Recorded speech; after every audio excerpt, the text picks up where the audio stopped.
একটা বাজেট বাস্তবায়ন যোগ্য কিনা, স্মার্ট একটা শব্দ আছে। স্মার্ট আবার ওয়াহিদুল কাদের সাহেবের স্মার্ট বাংলাদেশ না কিন্তু। ইশতেহারের আমার প্রধানত 2-3টা জিনিস খুব ভালো লেগেছে, খুবই ভালো লেগেছে। প্রথমত তারেক রহমান সাহেব একটা জিনিস বুঝতে হবে যে বিএনপির মতো দল, এই দল বরাবরই ব্যক্তি নির্ভর। আইকনিক ফিগার থাকেন তিনি, শহীদ রাষ্ট্রপতি জিয়াউর রহমান, তিনি কিন্তু তার একটা ব্যাকগ্রাউন্ড ছিল এবং তিনি যখন আসছেন একটা যুদ্ধবিধ্বস্ত, দারিদ্র্যপীড়িত, দুর্ভিক্ষ পীড়িত বাংলাদেশকে নেতৃত্ব দিয়েছেন। আমার একটা সৌভাগ্য ছিল যে জিয়াউর রহমান সাহেব যখন খালকাটা কর্মসূচি নেন, আমি তখন 8ম শ্রেণীর ছাত্র ছিলাম, আমি এটাতে অংশ নিয়েছি। দ্বিতীয়ত খালেদা জিয়ার শুরুটাও হয়েছে কিন্তু ঠিক আমি বলবো যে আমি তার প্রথম বগুড়ায় যখন বক্তব্যটা রাখেন, ওই সময় আমার প্রথম বক্তব্যটা মনে আছে। আমি তারেক রহমান সাহেবের প্রথম বক্তব্য যেটা সম্বর্ধনা, এটাকে আমি একটু মেলানোর চেষ্টা করেছি।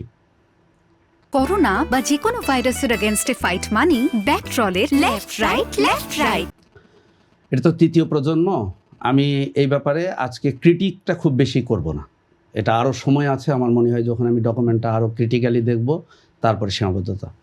তবে আমার ভালো লেগেছে প্রথমে উনি অ্যালাইন করেছেন, প্রথমে বক্তব্যের শুরুতে, আমি অনলাইনে পুরো বক্তব্য শোনার সুযোগ হয়নি, সেটা হচ্ছে যে শহীদ রাষ্ট্রপতি জিয়াউর রহমান, খালেদা জিয়ার 19 দফা কর্মসূচি, খালেদাদের ভিশন 2030, এবং এটার সাথে উনি যেটা বলেছিলেন যে আই হ্যাভ এ প্ল্যান, এটা উনি বলেছেন যে এটা মূলত বিএনপির বিগত দিনের চিন্তা ভাবনাটাকে আমি বলেছিলাম আই হ্যাভ এ প্ল্যান। এটা উনি একটু রিজয়েন্ডারি হোক আর যেটাই হোক, যে উনি বলতে চেয়েছেন যে এটা আমার নয়, এটা আমাদের। এটা হচ্ছে একটা দিক, এটা ভালো লেগেছে। দ্বিতীয়ত উনি দুটো জিনিসকে অ্যাড্রেস করেছেন, সেটি হচ্ছে, একটা হচ্ছে যে বিএনপির রাজনীতির একটা অন্যতম দর্শন হচ্ছে বাংলাদেশি জাতীয়তাবাদ। যদিও আমি এখন একটা ক্রাইসিস দেখছি, এটা আমি আজকে আলোচনা করব না। বিএনপির রাজনীতির কিন্তু একটা, আমি এর আগে বিএনপির নেতৃবৃন্দকে বলেছি, বিএনপি কি একটা প্যারাডাইম শিফটের মধ্যে যাচ্ছে কিনা, তার রাজনৈতিক মতাদর্শের জায়গা। বাংলাদেশি জাতীয়তাবাদ যেটা দিয়ে কিন্তু বাংলাদেশকে ঐক্যবদ্ধ করেছিলেন, বিএনপি কি বাংলাদেশি জাতীয়তাবাদের জায়গায় আছে কিনা? কেউ কেউ ঠাট্টা মশকরা করে বলছে বিএনপি কি এখন বাঙালি জাতীয়তাবাদী দল হচ্ছে কিনা। দ্বিতীয়ত বিষয়টা হচ্ছে, ভালো লাগার জায়গাটা হচ্ছে যে সংবিধানে যে আল্লাহর উপর আস্থা বিশ্বাস, এই জিনিসটাকে কিন্তু উনি কিন্তু ঘোষণা দিয়েছেন যে এটা পুনর্স্থাপন। এটার দ্বারা কিন্তু বিএনপি কোনো সময় কিন্তু অন্য ধর্মের প্রতি অসম্মান, এবং বাংলাদেশের যে জাতিরাষ্ট্র গঠনের ইতিহাস, এদেশের মানুষ কিন্তু কোনো সময় অন্য ধর্মের প্রতি অশ্রদ্ধাশীল। তারেক রহমান যখন এই যে আল্লাহর উপর আস্থা পুনঃস্থাপন করবেন, এই লাইনটা বলছেন, তখন হলে সবচেয়ে বেশি হাত। হ্যাঁ, আমি খেয়াল করেছি। তো এই জিনিসগুলো আমি বলবো যে ওনার, আমি যদি এটা কালেকটিভ একটা সেন্টেন্সে বলি, সেটা হচ্ছে উনি একটা অঙ্গীকার দিয়েছেন, সেটা হচ্ছে বিএনপির রাজনৈতিক যে আদর্শ, এই আদর্শ থেকে বিএনপি বিচ্যুত হবে না। এইটি আমার একটা ভালো লাগার জায়গা, যেটা নিয়ে কিন্তু আমার মতো লোকের উদ্বেগ রয়েছে। আচ্ছা, আমি আরেকটি বিষয় আমার কাছে ভালো লেগেছে, সেটি হচ্ছে যে উনি আরেকটা জায়গায় বলেছেন, আমি ছোট ছোট জায়গাগুলো বলছি না, যে বিএনপি সবসময় জাতি গঠনের ক্ষেত্রে কিন্তু সংকটকালে যে বিএনপি জাতির পাশে দাঁড়িয়েছে, এই জায়গাটাও আমার ভালো লেগেছে। আমি ছোট্ট করে যে বলছি, মাঝখানে একটু ছোট দুটো জিনিস আমি বলে দিই, যদি সম্ভব হয়। আমি চেষ্টা করব আপনাদের কাছে আমি আমার দিক থেকে লিখিত আরও কিছু জিনিস দেওয়ার জন্য। সেটা হচ্ছে যে এটা কি মিস্টেক নাকি আমি জানি না, আমি তো শিক্ষার জায়গাটা আমার বেশি চোখে পড়ে, যে বিএনপি, আমিও যতটুকু জানি, গ্লোবাল প্র্যাকটিস হচ্ছে জিডিপির 6% এডুকেশন পাবে, যেটা বর্তমান বাংলাদেশ স্বাধীনতা পরে ঘোষিত বাজেটের, হ্যাঁ জিডিপির বাজেটের 6% হবে, বরাদ্দ দিতে হবে উন্নয়নশীল দেশগুলোকে। এটা ইউনেস্কো স্ট্যান্ডার্ড। এবং হচ্ছে ঘোষিত বাজেটের, হ্যাঁ বাজেটের, টোটাল জিডিপির না, ঘোষিত বাজেটের না, বাজেটের না, জিডিপি। আপনি ভুল করছেন। আমি টোটাল জিডিপির 6% বাজেটের চেয়ে বেশি হবে না। আমি আপনাকে টোটাল জিডিপির 6% টোটাল বাজেটের চেয়ে বেশি হবে। আমি বলছি quote unquote, every developing country must allocate minimum 6%। সেটা ঘোষিত বাজেটের, no budget GDP, against GDP.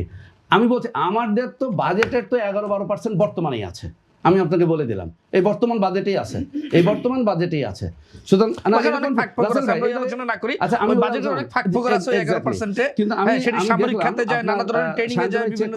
ওয়েবসাইটেও আছে যে সেটা হচ্ছে 31 দফা সংস্কার কর্মসূচির 25 ধারাতে এখানে কিন্তু 5% বলা হয়েছে। এটা আমি জানি না লিটারি মিস্টেক কিনা, এটা আপনারা একটু দেখবেন। আচ্ছা, আমি যে জায়গাটাই বলতে চাই এখানে, সেটা হচ্ছে আমি এখন একটু জেনারেল পার্সপেক্টিভে বলি, যেটা দাদা থেকে শুরু করে সবাই বলেছেন। বর্তমান বিশ্বে একটা বাজেট বাস্তবায়ন যোগ্য কিনা স্মার্ট একটা শব্দ আছে। স্মার্ট আবার ওয়াইদুল কাদের সাহেবের স্মার্ট বাংলাদেশ না, কিন্তু স্মার্ট মানে হলো স্পেসিফিক হতে হবে, সুনির্দিষ্ট হয়েছে, মেজারেবল হতে হবে, প্রত্যেকটা জিনিস টার্গেট মেজারেবল হতে হবে, অ্যাচিভেবল অর্জনযোগ্য হতে হবে, রিয়ালিস্টিক হতে হবে, টাইম বাউন্ড হতে হবে। এখন পরবর্তীতে আমরা ক্রিটিক্যাল ডিসকাশন যখন করব, আমাদের যেটা দাদা শুরু করেছেন, আমাদের রাজনৈতিক ইশতেহারগুলো কিন্তু জনগণের কাছে এটা মনে হয় যে ভোট পাওয়ার জন্য মুখরোচক কথা, ভোটের পরে সব ভুলে যাওয়া। আমি এই এটা জায়গায় যেন একটু না দৃষ্টি হয়। আকর্ষণ করতে চাই, আপনার জামায়াতের আমির তাদের ইশতেহার ঘোষণা করতে গিয়ে বলেছেন নারীদের কর্মঘণ্টা কমানো হবে, যেখানে আর কি যে বৈষম্য বিরোধী আন্দোলনের অগ্রভাগে ছিলেন নারীরা, হ্যাঁ, হতাহত হলেন নারীরা, এই আন্দোলনকে আর কি জয়ী করার ক্ষেত্রে তাদেরই যেখানে মুখ্য ভূমিকা, সেখানে নারীদের কর্মঘণ্টা কমানোর মধ্য দিয়ে কি নারীদের ঘর ফেরা কর্মসূচি দিচ্ছে কিনা জামাত, আপনি কি মনে করেন? না, ঠিক আছে, আমার মনে হয় আপনি অনেক বড় একটা প্যান্ডোরার বাক্স খুলেছেন। এটা পরবর্তীতে আলাদা আলোচনা করেন, যেহেতু নিউ নর্মাল ডাক্তার মানুষ আছেন উনি। করোনা যখন হয় তখন গোটা পৃথিবীকে আমরা বলি নিউ নর্মাল অর্ডারে চলে আসছে। তো পোস্ট জুলাই রেভলিউশনের পরে বাংলাদেশ একটা নতুন পরিস্থিতিতে আছে, এবং দীর্ঘ 30 বছরের বিএনপি জামাতের যে রসায়ন, এই রসায়নের একটা পরিবর্তন ঘটে গেছে। এখন দুই দলের মধ্যে দেখেন কি অবস্থা, এটা আপনি আলাদা আলোচনা করেন। আপনি যেটা বলেছেন এক কথাই বলে দেই, আমার ব্যাখ্যা এটা আপনি জামাতের কাছ থেকে ভালো পাবেন, বাট আমি যতটুকু সোশ্যাল মিডিয়া বা তাদের বক্তব্য ফলো করি সেটা বলি। আমি নিজেও কিন্তু প্রথমে কনফিউজ ছিলাম। এই আপনার কালের কণ্ঠের আলোচনাতে আমি বলেছিলাম যে এটা ব্যাখ্যা না পর্যন্ত বলা যাবে না। তবে সেদিন ইশতেহার ঘোষণার সময় উনি একটা ব্যাখ্যা দিয়েছেন।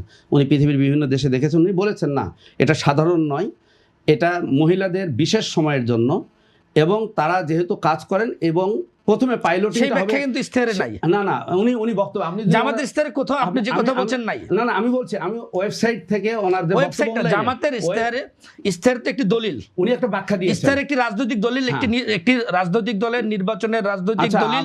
এবং আমি আমার জানা নেই, আপনি একটু আমাকে হেল্প করেন। ওনাদের কি ইশতেহারে কি মহিলাদের কর্মঘণ্টা 5 ঘন্টা করা হবে, এটা কি লিখিতভাবে আছে? আমি যতটুকু জানি এটা আমির সাহেব আমেরিকাতে একটা বক্তব্য বলেছেন, দিয়েছেন। উনি না, যেটি না, বক্তব্য বলেন দলের প্রধান যখন বক্তব্য বলেন সেটি দলিল। ঠিক আছে, আমি সেটাই বলছি আপনাকে যে উনি আমেরিকাতে একটা বক্তব্য দিয়েছেন। সেই বক্তব্যে 1 ঘন্টার মতো বক্তব্যের একটা বিষয় ছিল মহিলাদের জামাত ক্ষমতায় আসলে 5 ঘন্টা কর্মঘণ্টা দেওয়া হবে। সেদিন উনি সম্ভবত ইশতেহার ঘোষণার সময় একটা ব্যাখ্যা দিয়েছেন, টেকনিক্যাল একটু ডিটেইল করেছেন। সেটা হচ্ছে যে এটা সকলের জন্য নয়, এটা ওনার অভিজ্ঞতায় উনি দেখেছেন যে মহিলারা শুধুমাত্র তাদের একটা বিশেষ সময় থাকে, এই সময় 6 মাস যথেষ্ট নয়, বিশেষ সময়ের জন্য, বিশেষ মহিলাদের জন্য, এবং একটা পাইলটিং হবে। সুতরাং এই আলোচনা করতে হলে জামাতের লোক লাগবে, এবং যারা এটা প্রপার টেকনিক্যাল ডেসক্রিপশন। তবে আমার পার্সপেক্টিভে আমি বলি, বাংলাদেশের ইকোনমির সাইজ কতটা ফর্মাল, কতটা ইনফর্মাল। 87% informal, 13% formal. 87%-এর কি ড্রাইভার কারা জানেন? মহিলারা। তাদের ইকোনমিতে তাদের কন্ট্রিবিউশনটা আমরা প্রপারলি কিন্তু কাউন্ট করি না। পুরুষরা যে দায়িত্বগুলো পালন করে তার থেকে কোনো আপনি কি মনে করেন যে এই যে কর্মঘণ্টা কমালে আসলে জামাতের যে রাজনীতি নারীদেরকে ঘরে রাখা সেটাই সফল হবে? আমি আপনাকে আমার উদাহরণ দিই। আমি প্রিন্সিপাল ছিলাম 18 বছর কলেজের। আমার মহিলা সহকর্মীদের দেখতাম যখন তাদের বিশেষ সময়, প্রেগন্যান্সির সময়, উনি ভালো জানেন, 4-5 মাস পর্যন্ত তারা নর্মাল থাকেন, কিন্তু তাদের কিন্তু 6 মাস যে ম্যাটারনিটি, আর আপনার প্রাইভেট সেক্টরে 3 মাস, আর হলো পাবলিক সেক্টরে 6 মাস ম্যাটারনিটি, তাই না? আমি দেখেছি, আমি নিজে অন্য সহকর্মীদেরকে, মহিলা সহকর্মীদেরকে ডেকে তাদেরকে অ্যাডজাস্ট করতে হয়।